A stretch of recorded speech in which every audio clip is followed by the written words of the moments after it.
Media మిత్రులకు నమస్కారం. నా పేరు లోక రవిచంద్ర. టీఆర్ఎస్ పార్టీ ఆవిర్భావ సభలో కవితమ్మ పూరించిన పాంచజన్యం ఇప్పుడు అధికార ప్రతిపక్షాల చెవుల్లో రక్తాలు గారేటి చేస్తున్నాయి.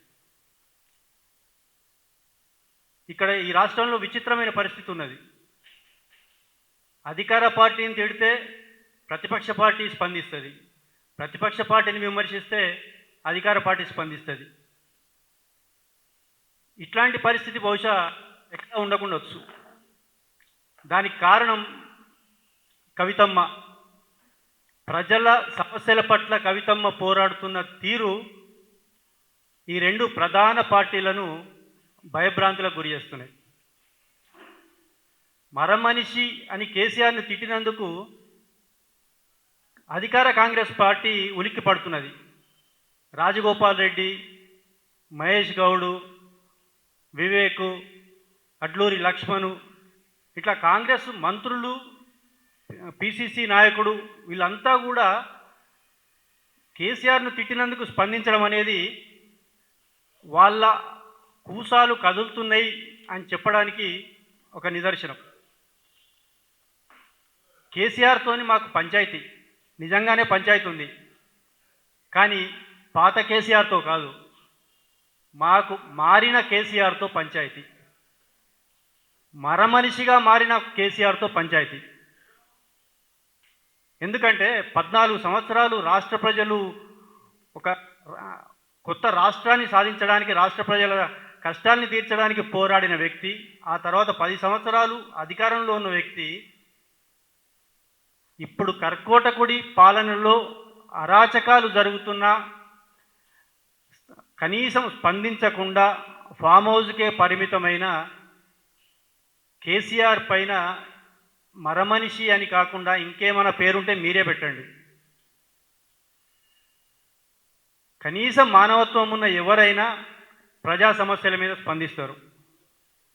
కానీ పాలనలో, పోరాటంలో అనుభవం ఉన్న వ్యక్తి కనీస స్పందన లేకపోవడం అనేది అది రాష్ట్ర ప్రజలు చేసుకున్న దురదృష్టంగా భావిస్తున్నాం. ప్రత్యేక రాష్ట్రం కోసం పోరాడిన వ్యక్తి ఆశయాల్ని మరిచి, ప్రజల్ని మరిచి, పాలన అధికారం ఉన్నంత కాలమే ప్రజల్లో ఉండి ఆ తర్వాత కనుమరుగైతే ఆ బాధ్యత మళ్ళీ ఎవరో ఒకరు ఎత్తుకోవాల్సిందే. ఎందుకంటే ప్రజల కష్టాలు తీర్చడానికి ఎవరో ఒకరు ముందుకు రావాల్సిందే. ఇప్పటి వరకు పోరాడిన కేసీఆర్కు ఆ గౌరవం ఎంత ఇస్తామో ప్రజా సమస్యల్ని మరిచిన కేసీఆర్ను అంతే విమర్శిస్తాం. ఇప్పుడు ప్రజా కష్టాల్ని, ప్రజా సమస్యల్ని పరిష్కరించడానికి కవితమ్మ ముందుకొచ్చింది. అద్భుతమైన ఒక ఎజెండాతో ముందుకొచ్చింది. టీఆర్ఎస్ అనే పార్టీ ప్రారంభించి పాంచజన్యం పూరించింది. ప్రజా సమస్యలు, ప్రధానమైన 5 సమస్యల్ని తీసుకొని వాటి పరిష్కారం దిశగా తన పోరాటాన్ని ఇక నుంచి కొనసాగిస్తానని, దానికి ప్రజల మద్దతు కోరుతూ ఒక వారం కూడా కాలేదు, కానీ ఈ వారంలోపే అటు అధికార పక్షం, ఇటు ప్రతిపక్షం రెండు పక్షాలు ఆమె మీద మాటల దాడి చేస్తున్నాయి. ఇదే ప్రజా సమస్యలపై ప్రతిపక్ష బీఆర్ఎస్ పోరాడి ఉంటే కవితమ్మ టీఆర్ఎస్ వచ్చే అవసరమే లేదు.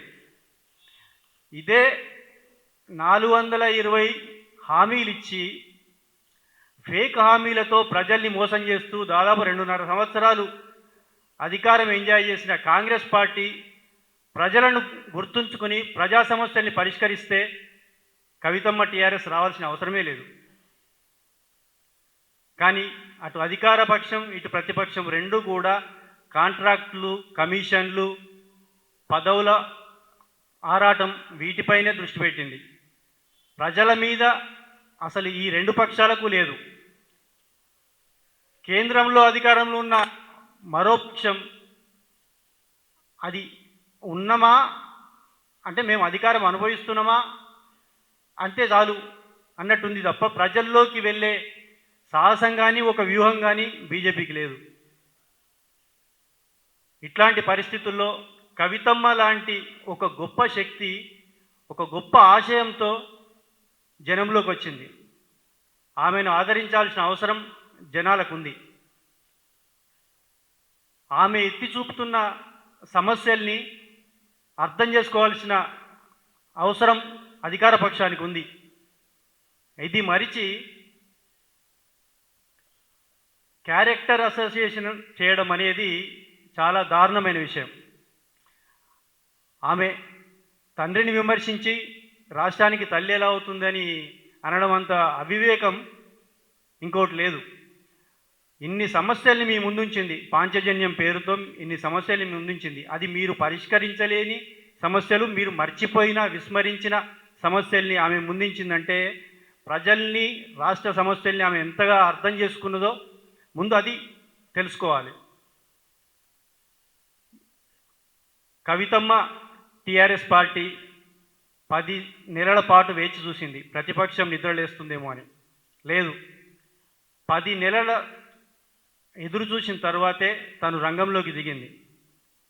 ఇంకా ఆగేది లేదంటూ పార్టీ ప్రారంభించింది. ఆ పార్టీ ద్వారానే రాష్ట్ర ప్రజల సమస్యల్ని ప్రశ్నిస్తూనే ఉంటాం, రాష్ట్ర ప్రజల సమస్యల్ని ఎత్తి చూపుతూనే ఉంటాం, అధికార పక్షం దృష్టికి తీసుకొస్తాం, పరిష్కరించేందుకు పోరాడతాం. 2.5 సంవత్సరాల తర్వాత అధికారంలోకి వచ్చేది కూడా మేమే. అధికారంలోకి వచ్చిన తర్వాత మా ఎజెండాను ఇంప్లిమెంట్ చేస్తాం. ఒక బంగారు సామాజిక న్యాయ తెలంగాణను సాధించడానికి మేము కష్టపడతాం. కూర్చున్న దగ్గర స్టేట్మెంట్లతో కాదు.